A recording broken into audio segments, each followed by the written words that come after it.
podcast. I'm your host, Tino Kada Thunder Ravanzabaya. No, I ain't gonna repeat that. Here's a show that's creating the dialogue and the space for black men to be their most authentic selves. Now, my guest today is Dr. Shaun Anderson, and Shaun comes onto the podcast to talk about his new book, The Black Athlete Revolt, which discusses about athletes supporting the Black Lives Matter movement and takes a little in-depth history in athletes taking stands and making political statements and, revolting, I guess, against the system. But he also is a specialist in, advising big media corporations and sports corporations such as ESPN, MLB. That's for baseball, for people that don't know in the US. Well, I mean, people in the US know, but it is in the US. It's baseball in the US, basically. And Nike, everyone knows Nike. So, and Athletic Greens. So he's really well versed in sports and in community engagement and how we can improve communities through sports and the impact that these sports organizations have on communities. And so we talk about a lot of interesting things in the episode. As I said, he's got a book, The Black Athlete Revolt. We discuss a bit about that. We discuss whether athletes should have a voice in political discourse. And yeah, there's loads of other interesting things that we discussed as well in this episode. I know you guys are going to love it. Let me give you a little snippet of what you got to look forward to in this episode. So, whoop! And I was actually able to work with Major League Baseball on a research project near the end of my time in my doctoral program. Basically, it was looking at why our inner city youth not becoming involved in Major League Baseball. Because by the late 1980s, there was about 20% of the players that were Black. And a few years later, that dropped down to under 10%. Almost 200 years. Yeah. Because many people think that sport and politics started during the Civil Rights Movement, but it was much earlier. It was not too long after the American Civil War. And essentially, the Kentucky Derby was started in the 1870s. And, of course, it's the big horse racing that's here in the United States. And the first people to become jockeys were the freed slaves who used to tend to the stables. So we think about the term cowboy. That's what those slaves were called because they tended to those animals, the cows and horses and all of that. And you're talking about for the next 2 decades, these Black jockeys earning what is the equivalent of the millionaire athletes of today. So they were building their communities, they were taking care of their families. But then we hit the Jim Crow era in the United States, where essentially things became separate but equal. And so many of the white business owners were like, okay, now that we're in this phase, let's get rid of all of these Black jockeys. Yeah. White men to play. And So guys, now that you've listened to what you've got to look forward to in the episode, I hope you enjoy this episode. I really enjoyed talking to Shaun, and I think you guys are going to get some really good nuggets of value out of this episode. Please leave a comment, please leave a like, please subscribe. And yeah, guys, I'm going to let you get on with this conversation. So here is my conversation with Dr. Shaun Anderson. Hi, Shaun. Welcome to the Black and Raw podcast. It's really good to have you on. hey, thanks for having me. I'm looking forward to this. Yeah, no, it's good. It's good. Thank you for joining me. How's your day been? How have things been for you? It's been good. Pretty busy since the book launch, so it's been go. But and I actually had a recent birthday celebration. So Congratulations. I appreciate Happy birthday. Appreciate it. Thank you so much. So, you can imagine the fun and the busyness that have gone on over the past week. Yeah, definitely. I can imagine. So you've got a book to celebrate. You've got another year of life to celebrate as well. So a lot of celebrations by the sounds of it. Yeah, for sure. No, that's bro. So I'm sure we'll get onto your book as well a little bit. For people that are watching on YouTube, they'll be able to see it in the back. So I've already spoiled the title. But Yeah. you write about sports, you're engaged in sports and things like that. So I thought, let me just ask a simple questions. Like, do you have any favorite teams that you support, or some of the sports that you love watching and things? Oh yeah, I'm a big football fan. I grew up playing football, American football, as you could say. Um, I grew up watching the Pittsburgh Steelers. And my sport loyalties are all over the map because I'm a Los Angeles Lakers fan, and I'm living in LA now, so it's been good to catch a couple of those games. Um, uh, Major League Baseball is the Boston Red Sox, so it's back to the East Coast, and so yeah, and one of my favorite events to watch when it's time, it's coming up now, is March Madness. Yeah. Just the competition of it all is it's something pure about it outside of the NBA. What is March Football. Madness for those not initiated in NBA and sports? Yeah, so March Madness is the basically the playoffs of college basketball, men's and women's basketball. And so there's where it used to be a field of 64 teams, and it gets dwindled down to the final two teams. And so what you usually see is they always call it a certain, give it a certain moniker. So it dwindles down from the 64 or 66 down to 32. Then the Sweet 16, the Elite Eight, the Final Four, and then the National Championship.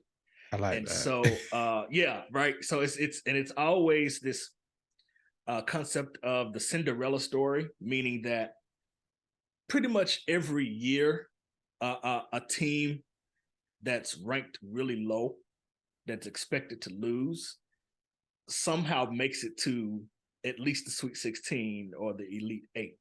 And so Okay. you begin to see people rooting for those type of teams, and even had some who made it to the national championship but didn't win.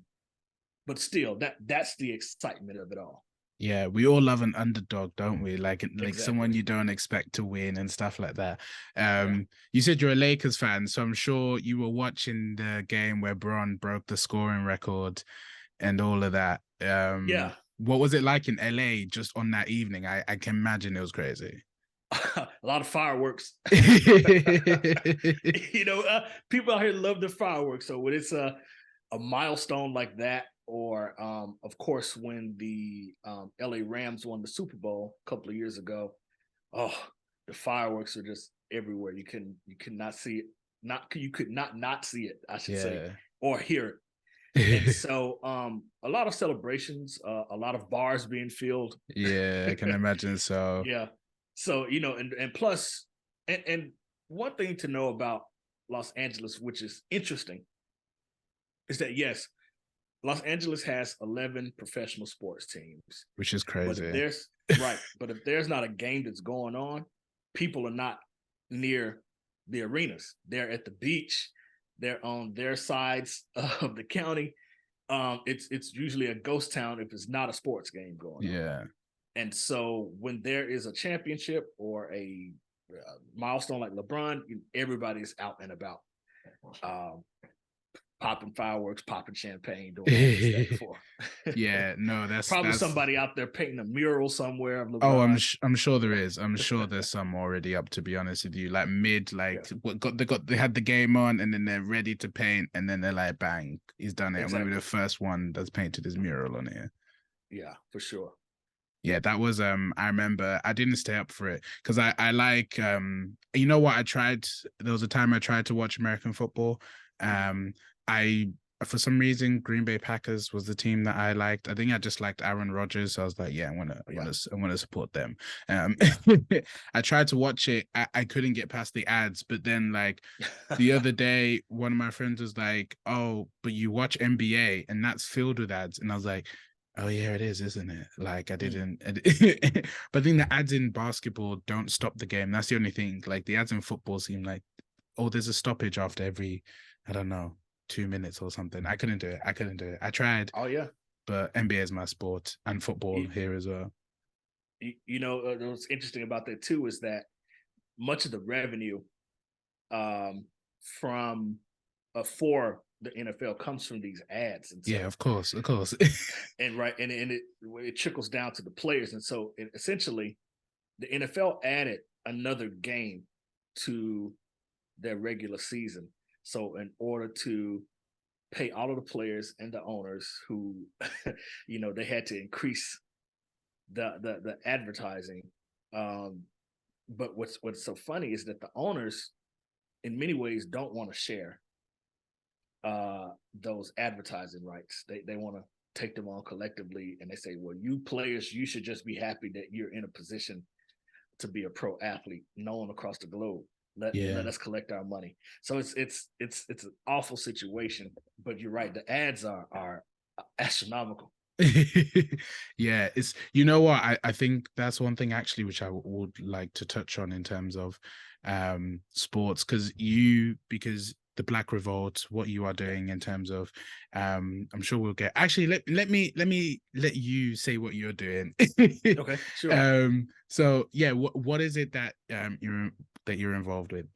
Just give my audience a little bit of a lowdown because then I wanted to also talk about sort of how athletes are treated too. Yeah. So I am a college professor at Loyola Marymount University in Los Angeles, which is a nightmare to drive to because in LA people don't usually live near where they work. They have to drive there.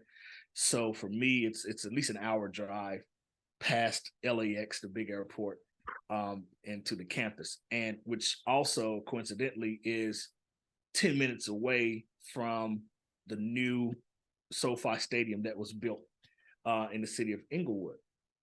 And so for the last a decade, um, including my time in my doctoral program, I worked on sports as it relates to society. So not just the fact of it being an entertainment mechanism, but how can we see sport as this platform to talk about larger social issues, criminal justice reform, pay equity, even now community development through sport, which I could get into in a minute. But I've been writing research papers, book chapters, popular press articles, and of course, my latest book about the subject of a sport and social responsibility. And so I wanted to take this look into athlete activism of today while also acknowledging the activism of yesteryear to see how we are now shifting from the conversations on policy reform. I'm sorry, from conversations of protest to now getting into conversations on policy reform and where we should go from here, because it hasn't been a perfect movement throughout the last decade that I described during the Black Lives Matter movement. But athletes are making strides to make things better. Now, there's a lot of vitriol, of course, that goes against athletes protesting. Yeah. A lot of other social movements that have come up and are saying, just shut up and play. Yeah, I've heard But that so many times. yeah, but it remains to be seen how much progress is made through the avenue of sports. Yeah, no, it's I think sports and advocacy, there's probably I imagine you would have when you've been doing your research, you've seen that there's probably a long history of advocacy and Yeah, sports stars. I remember when George Floyd got killed and we saw the NBA athletes wearing the Black Lives Matter stuff. yeah, And, then you saw I don't know. I don't know whether I'm misremembering. I don't know whether it was Trump or I think I remember some big officials saying, why are these stars like wearing Black Lives Matters? Why are they talking? Like as you're saying, people just say like shut up and dribble. You know what? Like it's quite it's quite redundant because I think at the end of the day, these stars, these athletes like LeBron James, like Cristiano Ronaldo, like all of these guys have such big social media platforms. And shouldn't we expect some of the most famous people in the world to also be advocates? Because that's how we get a message out to the most people, isn't it? Yeah. So I always thought it was weird when people just told athletes just to shut up and dribble, and it just doesn't make sense to me. And what's funny is that most of the people who say or tell athletes to shut up and dribble are armchair politicians themselves. It's somebody sitting. It was funny. I was hearing Charles Barkley, NBA Hall of Famer.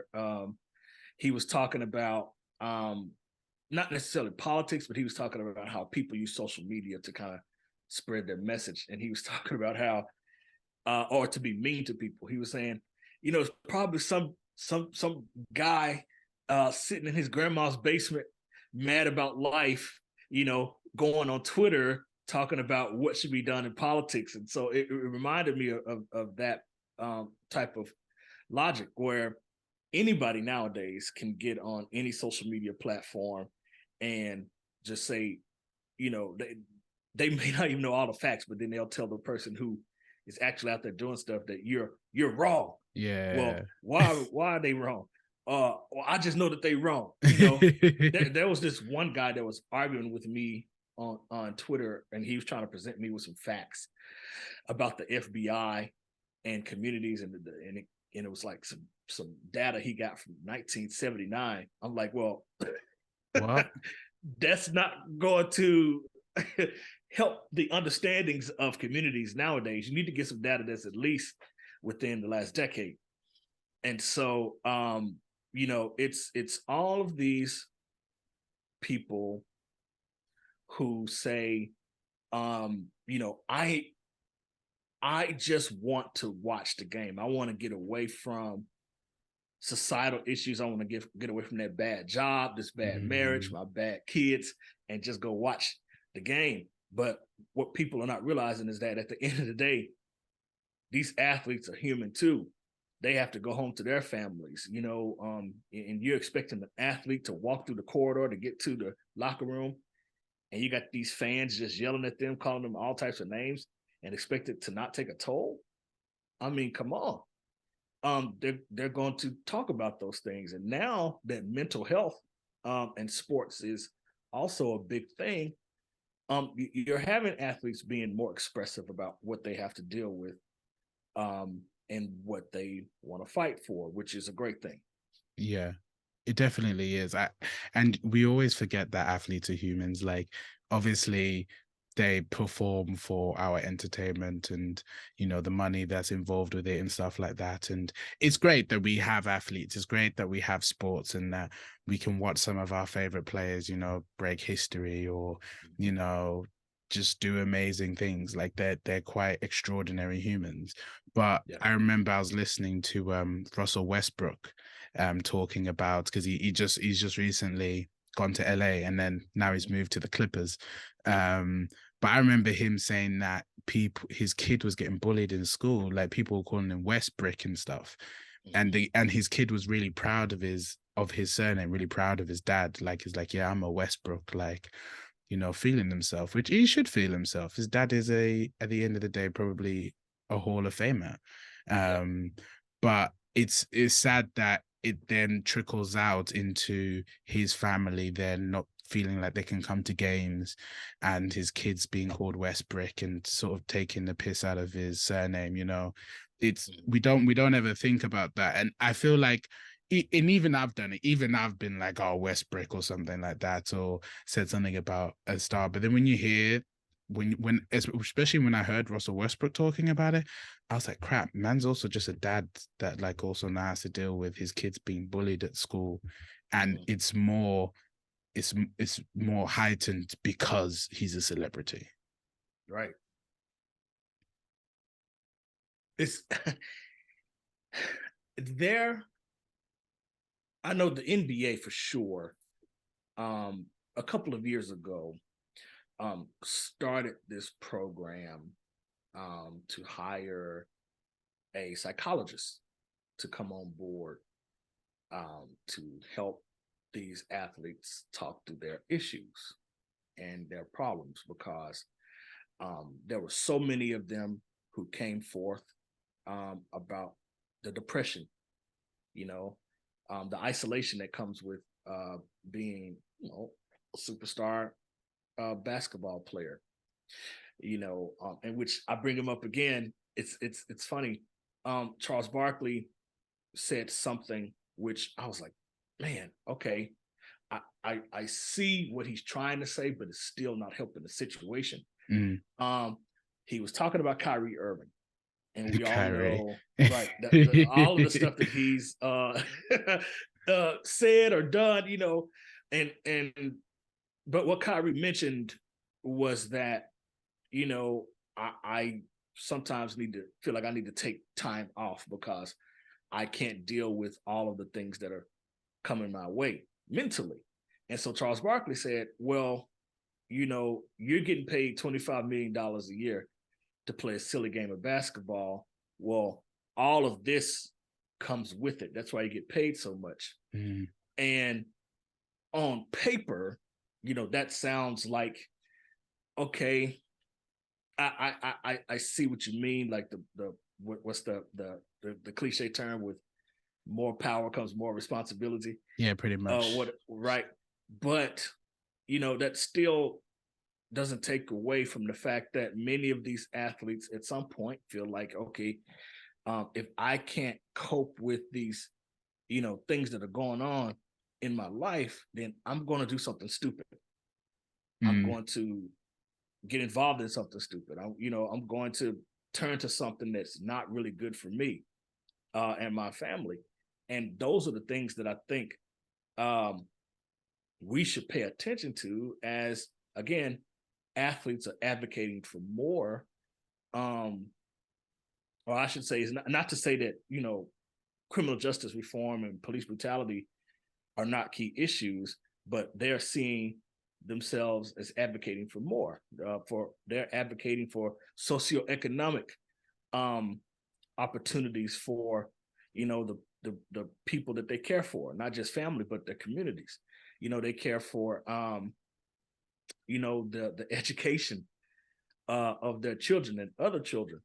And, again, they care about human rights and, becoming involved in a lot of nonprofit organizations that are pushing for these types of issues. So, they are seeing themselves, they're seeing their platform as and especially today, as again, social media has become such a powerful tool to spread a message, to use their huge platforms to talk about these issues and to fight for these issues. But again, as long as our society is the way that it is, where sometimes we like to blame the victim for the cause or the issue, we may still see a few years ahead where it's going to be that struggle before we see significant change.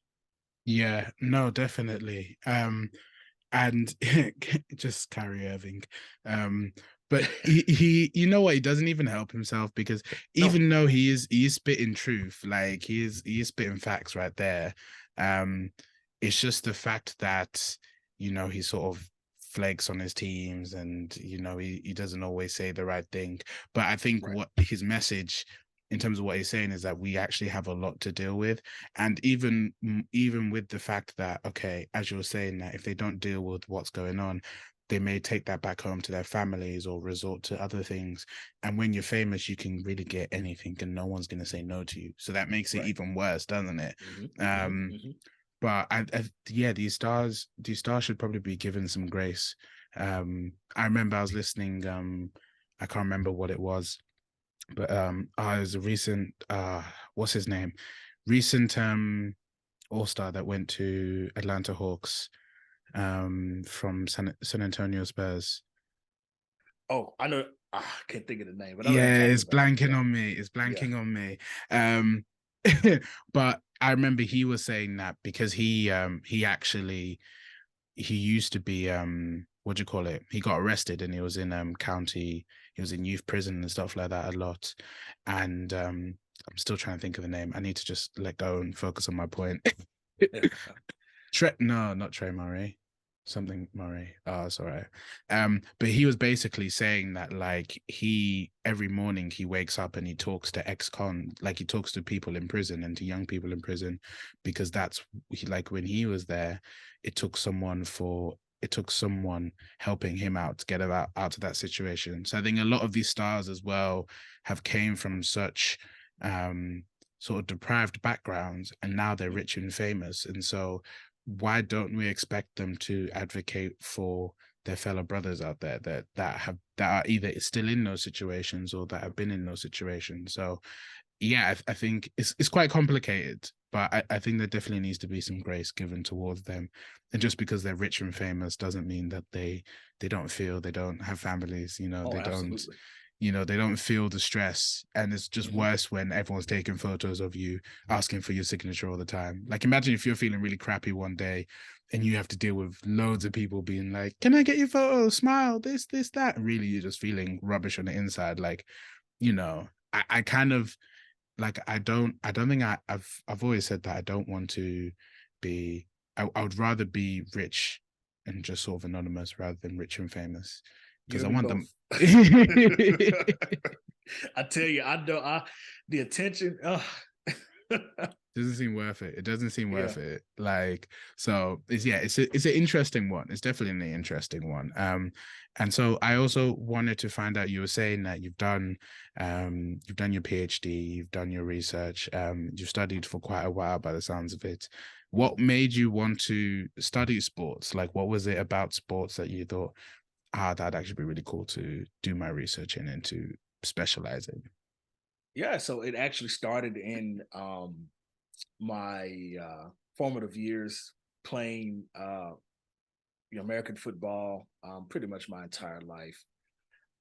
Had the dreams of being a professional athlete like everybody from my neighborhood in a small city called Pine Bluff, Arkansas. It's a predominantly Black city, very rural. In the southern region of the United States, American football is the way to escape poverty. Yeah. And so that was the dream. But I had a knee injury that derailed those dreams in He high could have gone school. pro. Yeah. Yeah. If I would have, and the thing about it was, it wasn't just a knee injury, but I felt if I had a more of a heart into it as well, I probably could have gone easily. But all of those scholarship offers went away. And so then it was, okay, my next route will be, I'm going to be the next great ESPN sports anchor. And so I got into sports production and media production, working at local TV stations for a couple of years. Fell in love with the research aspect of finding the human interest stories in sports. Yeah. And was convinced by an undergrad professor, hey, you should go pursue a master's degree and maybe eventually a PhD, because you can create knowledge using your love of sports. And so pursued my master's degree. After that, I worked for a few years. And then I eventually pursued a PhD after the recession hit a few years back. And I had to move back in with my mom and trying to figure out life from there. Not ideal. Sometimes it's got to be done. Yeah, got it right. Exactly. And my master's degree professor was like, hey, go and pursue your PhD. And I was like, no, I'm tired of school. I'm done. I'm done. But he convinced me, and I applied to a few places, got into West Virginia University, and that's where it all kind of solidified. My love of sports, media, business, all kind of combined. And I was actually able to work with Major League Baseball on a research project near the end of my time in my doctoral program. Basically, it was looking at why are inner city youth not becoming involved in Major League Baseball. Because by the late 1980s, there was about 20% of the players that were Black. And a few years later, that dropped down to under 10%. Oh, And that's weird. It so, went backwards. yeah. Yeah. But the thing is, you're also looking at the 80s, the popularity of the NFL and the NBA grew. Mm, They became more of a global game. And so, also with baseball, you don't get a lot of scholarship opportunities like you do in the other sports. yeah. And also with baseball, you're trained at a very young age through all of these little league baseball games, and you have to pay for those. And so a lot of those kids who didn't have the money wouldn't participate. And so there you have it. That this just is lost, in translation, if you will. But also, Major League Baseball has this problem to where the front office creates these programs, but they give leeway to all of the 30 MLB teams to do with it that they want. And so one team may have a successful program, but they don't want the other team across the map to know about what they did. Yeah, they want the advantage, don't they? They want the advantage. And Yeah. so there's no standard, there's no measurement of success. Hence why we still see that now it's under 7%. And in the last Major League Baseball World Series, there was no black players on either team. The only black person that was associated with the team was the head coach of the Houston Astros, Wow. Dusty Baker. And so, again, for me, as a researcher, as a scholar, I want to ask those questions. Well, why? Why do we see this? What is this trend? Why is it happening over time? Can we predict if there are certain initiatives brought into certain communities? Will that entice people to become more involved in the game? But that also transcends Major League Baseball. That's what everything else as well. I would say that the NBA at this juncture is probably the most global of American sports. Yeah, I'd agree with that one as well. I Yeah. think more people know about NBA around the world, and they've done quite a good job of doing that too, haven't they? Yeah. And I think that you have Adam Silver, who is the current NBA commissioner. He's sort of a players commissioner that when there are a lot of national issues that are going on, he'll sit with a lot of leaders, within the game, LeBron James, others, to say, hey, what can we do as a league now to support your causes, your griefs, your situations? They established NBA Africa a few years ago. Yeah, Obama's the president of that, isn't he? Or he has a big role in there, which is right. which is kind of cool. I can't lie. Yeah, right. And it's all about sort of a barter system where, yes, you discover talent, within the countries of Africa, of course, but in exchange, the league is working on building several corporate social responsibility initiatives, throughout the continent. And so, we're seeing this progression, but we're not seeing it with all leagues. Mm. We even think about the Olympics, right? The Olympics are still having issues. I think I saw an article the other day where somebody was wanting to have the Olympics disqualify Russia again Oh. for doping. And Los Angeles is hosting the Olympics again in 2028. This will be the third time. You guys have got a lot of things coming up, don't you? You got the World Cup as well in Cup, like 2026, and then absolutely the Olympics as well. Fair enough. But see, here's the thing, and this is where the sports and community sports and equity come into play. When Los Angeles won the bid for 2028, we're in 2023 now, 5 years. Their goal was to work with the local municipalities around LA County to say, we want to eradicate the traffic issue. About time.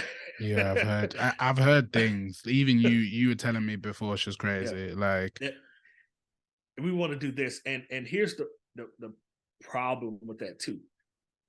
Where the villages will be, The furthest north will be in what we call the valley, which is ways away from the piers of like Long Beach and stuff that are near Yeah. the coast. And you're talking about, okay, this is at least 100 miles away from What? the coast, and you're going to have villages there, and you're going to have them all in central LA, and you mean to tell me that there's not going to be a traffic issue? That's gonna be a nightmare. It's going to be a nightmare. The 405 has 7 lanes in its freeway, and on a regular Tuesday, it's already bad. Wow. So you can imagine those 3 weeks. But then there's also the promise of, okay, we also want to try to fix the homelessness issue, which in times past, when it comes to Olympics, it's fixed by just pushing those Them people away. Yeah. away, Out of sight, out of mind, out isn't of it? out of sight, out of mind. Infrastructure, we're having to pay 10 cents per grocery bag to furnish all of the infrastructure that's going on within Los Angeles. So if you're going to your local grocery store, Yeah. either you bring your own bags with you, or you pay for the bags at the grocery store. So that's going towards, because that's interesting, because we now have we have to pay like 10 cents or 20p for bags, but that was sort of like trying to do like an environmental thing. But like I didn't know LA was doing it to fund like building infrastructure. Actually, that's quite interesting. That's quite interesting. Yeah. Of course they split the dime several ways, Yeah. but yeah, part of that is infrastructure. I mean, LAX right now is going through a tremendous amount of construction, which makes it so difficult. Like there are, of course, a few airports here, but now most people are trying to fly out of other airports besides LAX because of the amount of construction and everything that's going on. You're seeing some progress. You're seeing some places that are being built up beautifully. But then, of course, cities like Inglewood, in which, you're talking about the Clippers earlier, the Clippers are building their new stadium Yeah, I've in heard about Inglewood, that. Oh, across okay. the street from SoFi Stadium. And so that's also going to push the predominantly Mexican and Black communities out. Yeah, it's going to increase the prices of those houses, isn't it? Prices. Yeah. And so, and I mean, you ride through Inglewood now. I've been here almost 7 years, and I've seen a drastic change from when I first saw Inglewood to where it is now. So, it's just interesting again that a lot of people don't realize how sports, and particularly these new arenas, really shape communities. Because arenas are being built all the time, everywhere, and nowadays, this has to be the biggest and latest because we have to keep up with what all of these other cities are doing for tourism and attraction and entertainment. So it's a jumbled mess, but sports is heavily involved in all of it. Yeah, sports is I think it encompasses quite a lot of things that we don't necessarily think about. Even like I was watching something about the World Cup and how I've seen I've seen villages being built here. Like we've got the Olympic Village in London, and that sort of stayed here. But I've heard that like in South Africa and in Brazil and places like that where they've built stadiums and they've tried to increase their revenue of the place, that now some of these places just sit hollow and empty and they're not really even used anymore, and they cost so much to make. And then they're sort of just, and I imagine people would have needed to have been moved out of those places to build these stadiums. And so it's interesting. Sports can have like either a really positive and great impact on communities, or it can sort of displace communities for the sake of money and capitalism. And yeah, it's an interesting way in which it can play both sides. Yeah. But see, here's the thing. The United Nations, we know about their causes, their mission. So one of the latest things that they've done within recent years is create their sustainable development goals.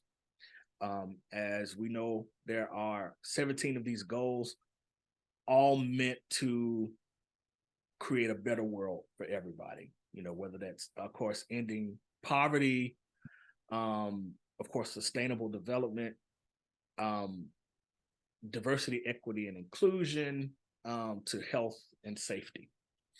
Okay, well, about 6 or 7 years ago, many of the leaders within the United Nations specifically designated sports as a platform to achieve these goals.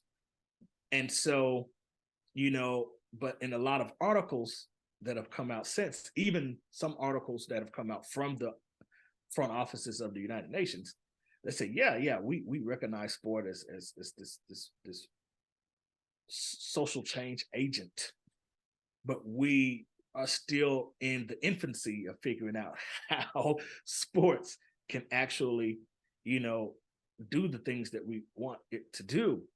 And for me, what I've noticed is that many sport organizations, if you think about a little toddler that you feed a plate of spaghetti and meatballs, a little bitty plate, typically they eat it, but then they throw it, Yeah, and they throw it against the wall, and then some of it sticks and some of it doesn't.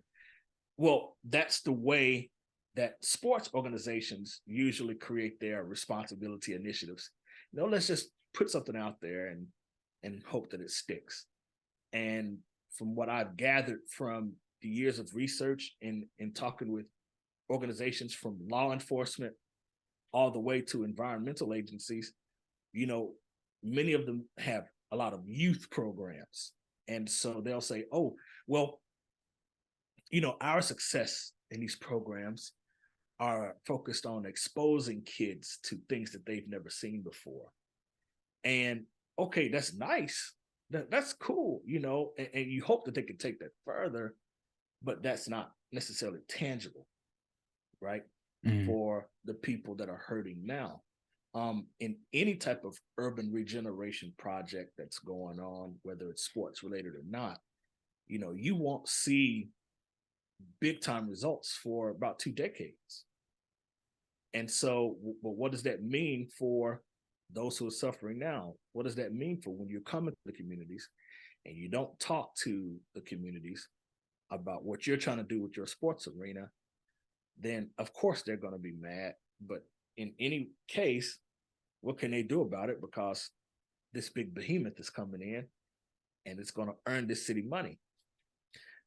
So again, these are the things that I like to challenge. And it's not in many ways saying, well, you should be responsible because you should. It's saying, yeah, you should be responsible because you should, but also because this is what you said that you was going to do. You said that you was going to come in and build proper infrastructure that will last. You will create jobs. You will provide scholarships. But so far, there's nothing tangible to show the success of these types of programs. Yeah. And I guess, like, for you, as you've been researching all these things, what works? What have you seen that works in terms of creating social change and helping the people on the ground? Yeah, that's a great question. Absolutely. And because it's few and far between, to say the least. I've talked to some professional sports leagues, particularly their community affairs departments. And what I've seen in many cases is that, they do the typical thing of creating programs and hoping it sticks. But what I've recently seen is that they'll reach out to me or some colleagues that, who are working in similar veins and say, hey, we have this program, but we want to test it. We want to see what works, what doesn't, and we want to revise and resubmit, essentially. And while that takes time, I appreciate it, because at the end of the day, the goal is to create a standard, something that will last for a while, and not something that is just reactionary. And you put it out there and people don't like it. So I've seen that. And I've seen many nonprofit organizations that work in conjunction with sports leagues reach out to mental health experts, psychologists, sociologists, urban regeneration, engineers, things like that, to say, yes, we want to build infrastructure. Yes, we want to build community development initiatives. We want to build youth health programs, but we are needing to create a standard. And that's the big thing that I've seen working here over the last, and it's recent too, like within the last 2 years. Yeah. Because before that, they were just, oh, let's just throw it out there. See if it sticks. Yeah. Yeah, I think that is the best way. I mean, to be honest with you, I think that's the best way to go about most things, like reaching out to others that have expertise in, as you're saying, you got psychologists, sociologists, mental health professionals, because I guess for these sports programs, for sport in general, if you're trying to impact people that is meaningful, you've got to try and target different areas of their lives. Like you can't just if you say, right, we're going to do this really great sports initiative where people can come and, you can check out new sports, you can meet players and stuff like that. Like, that's all great. But then when the kid goes home, they don't have food to eat, or, there's mental health that's going on in their family household. So they're not going to be able to reap all those rewards. And obviously you can't do everything, but if you're trying to make change, if you're trying to, as you're saying, create a standard, then I think reaching out to others is probably the best way to do it. Like I'm just gonna say it here. I think it's the best way to do it personally. Yeah, absolutely. It takes time, and in many cases we feel like we don't have the time,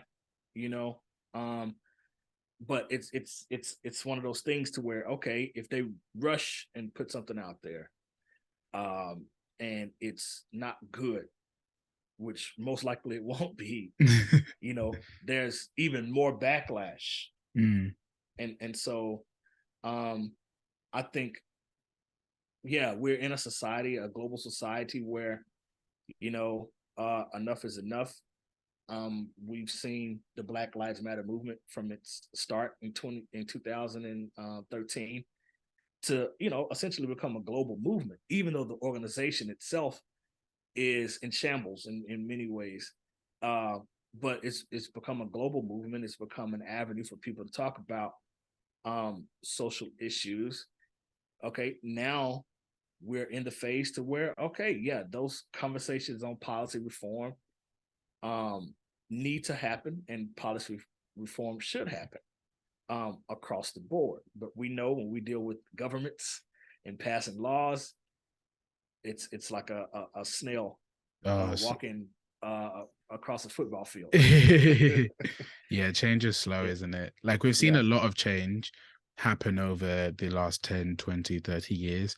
But like in the moment, it always feels slow. But I think, as you were saying, like I think for sports, for people that are creating these programs, like trying to get it as right as possible the first time is going to help, because then, as you were saying, it takes years for you to even see the impact.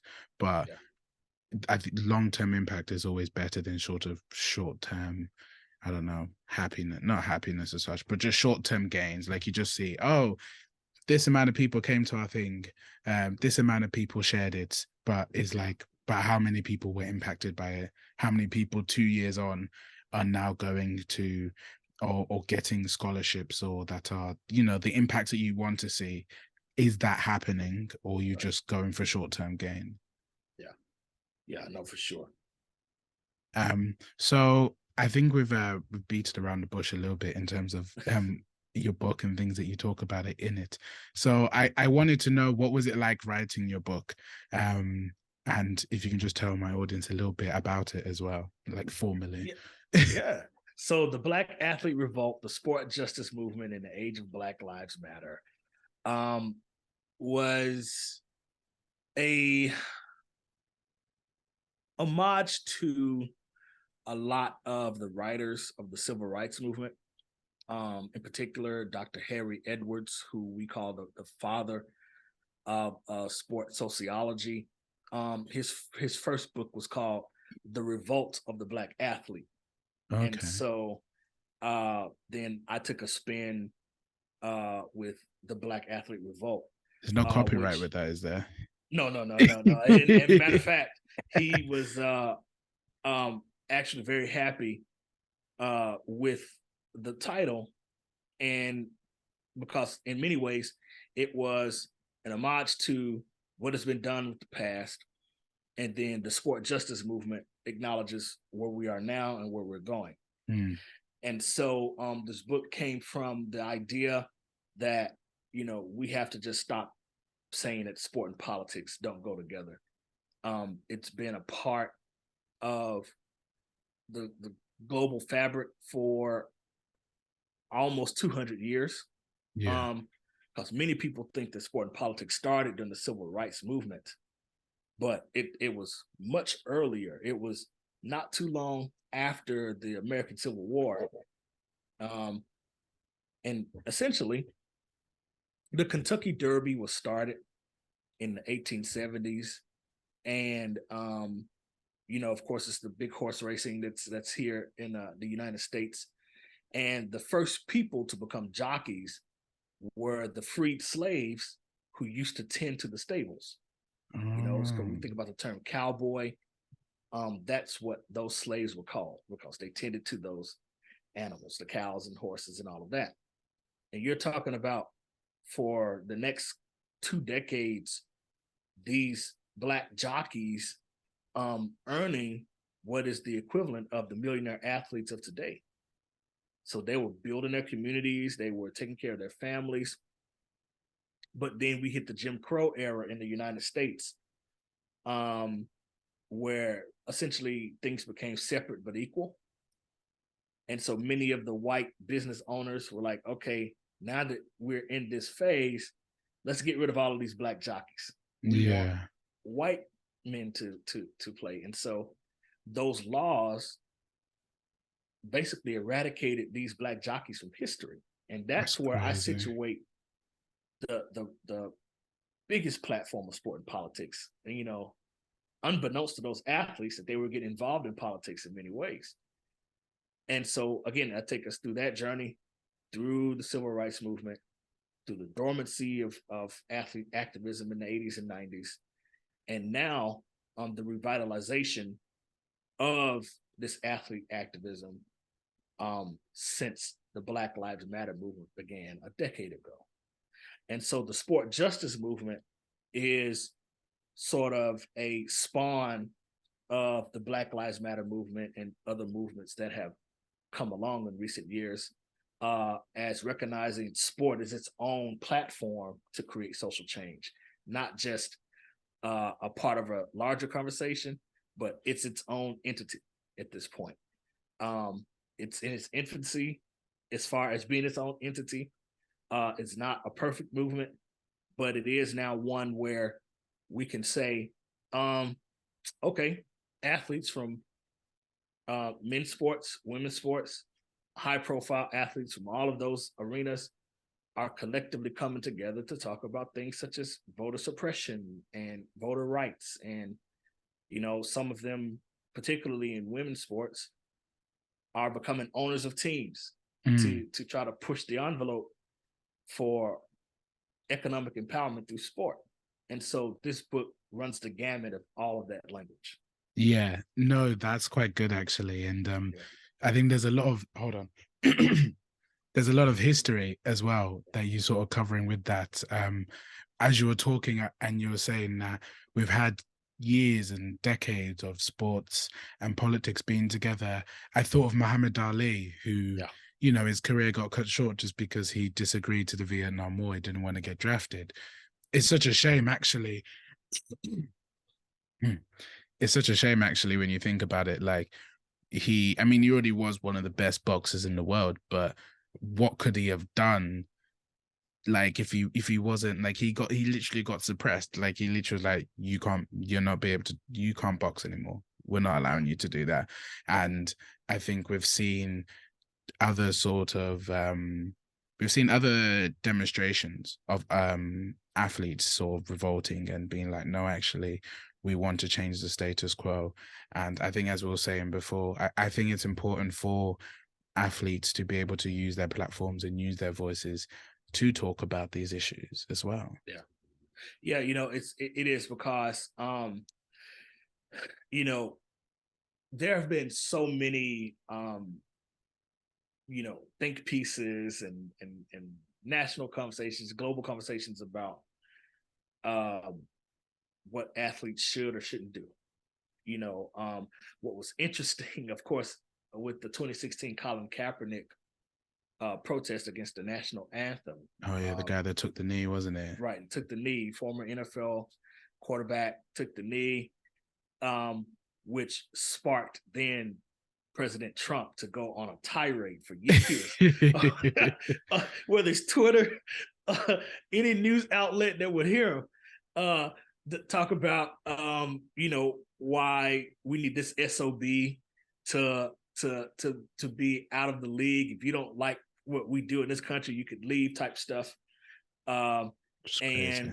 Right, and so, you know, that was also one of the most profound situations where a president was sparking so much controversy with what he was saying and causing a national uproar, and also causing his constituents to rise up and fight back against what's going on with social justice in our society. It even got church leaders fighting against each other. So it was it was a madness. It was madness. And I highlight all of that in the book. Even talking about Trump's time and getting into office, fighting against athletes, and of course eventually being voted out. Thank God. But it was it's quite the journey. And then we recognize 2020, the year 2020, of course, was COVID. But then it also represented just the global reach of athlete activism at that time, where many leagues and were getting involved in conversations on policy reform. But then it was the athletes also holding organizations accountable. We think about the Nike commercials with Colin Kaepernick, essentially, basically talking about how he was being a martyr, stand for something, to fall for anything type language. To which some people looked at that as, okay, Nike is just joining the trend. Yeah. And then some people are saying, okay, well, at least they're saying something. I'm more with the latter, because you had years to, talk about these issues, but it seems like, you're trending with the popularity of it, hoping to sell more product. But it's still pushing those organizations to say something, which is a nudge, but it's not necessarily the nudge we need at the moment, but it is one. Yeah. And so, we discussed that. And then at the end of the book, it talks about how we can move into strategies that are tangible. That's what's needed, because it's one thing to talk about it, but we have to get into those conversations. Okay, what can we work on to resolve these problems? Yeah. I don't want to spoil the book, because I want people to go and buy it. Are you able to just share one of those strategies or one of the things that maybe came up from that? Yeah, so absolutely. So one of the things that I discussed was going back to the community development aspect of it. is building a sort of longitudinal, collaborative community development initiative between the local municipalities, the sports teams, and the communities at large, meaning the mom and pop stores, the like local grassroots organizations, nonprofit organizations that try to help, like after school programs. Because typically what we see is that these organizations hold these town hall meetings and people get to say yay or nay to what they like. And then that's typically it. And the organization moves forward. But we do not build the frameworks that goes into these communities, that asks, interview these people, survey these people on what is it that they actually need according to region. And so we need to build out that type of platform. Again, that's something that's longitudinal. It'll take a while, but if typically sport teams know 5 years in advance when they're going to, move to a certain arena or build a certain stadium. Mm. So within that time frame, we can build those things out, and measure them and move according to how many people in those communities, say that they want things to be done according to the data that you get. And so that's one of the things that I share in this book, because there's so many people that are affected once these stadiums and arenas are built. So the collaborative community development through sports strategy is one thing that I introduced. Yeah, I think I always liked longitudinal studies when I was doing my undergraduate, my master's, or even when I was doing A-level psychology. Yeah. Because you're able to see a trend over time, like you're able to see impact over time. And I think with the stuff that we're talking about in terms of helping communities and supporting them, and ultimately, you want them to thrive, you want business to grow, you want people to Absolutely. grow, and the only way to do that is through something that takes time. As we've been saying this whole thing, like change takes time, it feels slow, but yeah, I've always liked longitudinal studies. I remember I was listening to one the other day. I was listening to something the other day. They were talking about how people that are centurions, how they live so long. You've got a study that's followed people from 18 until death, and then their children and their children and stuff like that. We're able to see the impacts and how something can actually work over time. And yeah, I think that's a really good sort of strategy, as you're saying, in terms of using that method of study to be like, okay, how can we impact people and what will that look like in the next 5 years? Yeah, absolutely. It's the only way to build something that will last. Again, I know we want things now. I get it. I truly do. I understand. I want things now all the time. I want my favorite breakfast meal at 6 a.m, but the place doesn't open until 8. So so I understand that in totality. But I think some people have to come to the realization that maybe as much as we want it to be, that it may not happen right here in our lifetime. It may happen with our children. Because at the end of the day, we want to build something that will last and will sustain them. And that's the way that I see it. That's what's helped me be patient. In some ways, I'm not. Of course, I'm human, but relative to the research and building out these large scale studies, I know it'll take time. Yeah. And I guess, like, for all the great things that we have today, they've been built on what people have done before us and what people have worked over for years. And, you don't always get to see the fruits of your labor. Like, MLK is not here, but if he saw the world it is now, you would probably be like, man, this is what I fought for. Like Nelson Mandela, he lived a bit longer, but they would now see the fruits of their labor. And so, yeah, change takes time. We love it. We're an instant gratification society. Our phones have also made us instant gratification society as well. So there's a lot of things we want now, but then it just doesn't work like that, does it? Yeah, no, It just no, doesn't not work at like all. that. Yeah, for sure. So yeah, I've loved this whole conversation that we've had, and thank you very much, Shaun, for joining me Yeah, today. no problem. No problem. I wanted to ask you just a final question, which I ask all my guests, and say if there's a young Black boy that's listening to this conversation, how do you think something you know or something that we've talked about can help them with an understanding of themselves? That that hits close to home in many ways, because I know for me growing up, I wish that I was exposed to more than just pushing to be a professional athlete. So I would tell a young Black boy now to cherish your intelligence. It's not something to where you are acting white if you're intelligent. You know, you are unique. You are building something special.